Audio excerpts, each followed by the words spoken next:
आपण देखुचंती आज किभली भाव में सत्यवादी बस स्टैंड आरंभ कर साक्षीगोपाल मंदिर पर्यंत आज तिरंगा पदयात्रा होता। जो तिरंगा पदयात्रा रे सत्यवादी बहु जनसाधारण जोग देखुं माहौल किभली अच्छी।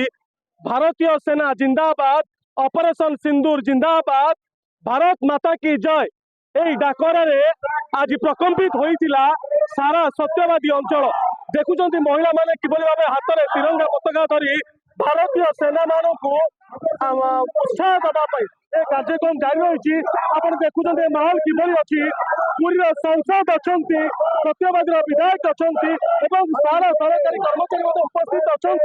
समस्त मनरे से गोटे कथा भारत माता की जय।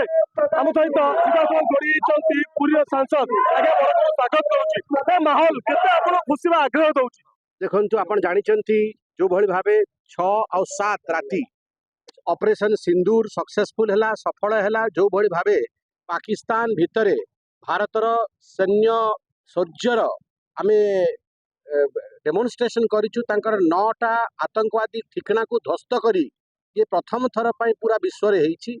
जो भली भाव आम केवल एलओसी नुह इंटरनेशनल बॉर्डर को पारी करी भारतर वायुसेना बहावलपुर जी की 100 किलोमीटर 100 किलोमीटर दूर अच्छी इंटरनेशनल बॉर्डर रे ता भितर आतंकवादी को जाकि हमला करिसेंती। पहलगाम रे जहाँ बहुत दुखद घटना होता 22 एप्रिल रे आमर 26 जन लोक से शहीद होते। पर्यटकों को मार दि जाइथिला।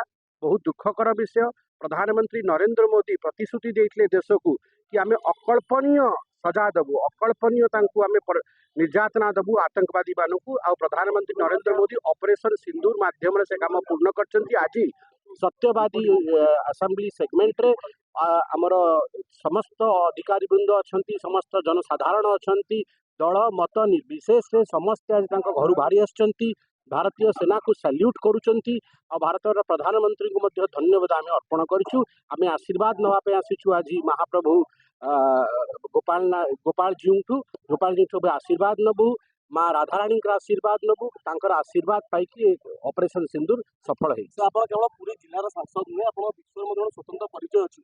आशा करवा कि पीओके भारत आतंकवाद समूल ध्वंस हम। देख ये सबू निर्णय आमर सेना उचित समय करिवो। आमको आमर सेना आमर प्रधानमंत्री आउ भारतर जो शौर्य अच्छे विश्वास रखा कथा।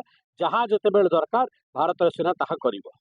आज्ञा कौन कहे आज जो माहौल आप देखुए किभली शह शह संख्यार आज जनसाधारण कौटना कौटी समग्र भारत वर्षर प्रत्येक भारतीय ए कथार दृढ़ीभूत होता मन को जो आम झीर कि मार सिंदूर ये लिभे आतंकवादी मैंने से किभली भाव मूलपोच हम। तेणुक आज दलगत निर्विशेष आज समस्त आज एकाठी होती गोटे कारण जे आम भारतीय सेना सहित अच्छु, आम भारतर प्रधानमंत्री सहित अच्छु। भौणीर मथार सिंदूर बदला किभली नि समस्ते उद्वेग अच्छा। शत्रु को आतंकवादी को कौन प्रकार क्षमा करा जहाँकि प्रधानमंत्री संकल्प समग्र भारतवासी निहती भाव आप शुणुले किभली भाव जो मैंने आतंकवाद अच्छा कड़ा जवाब दिया। जो मार मथारू सिंदूर पोछि जाइछि, जो माने पोछि दैछन्ति तांको निपात न कला पर्यंत ए ऑपरेशन सिंदूर मध्य जारी रहिबो। पुरी जिला सत्यवादी प्रभात कुमार रिपोर्ट बड़ खबर।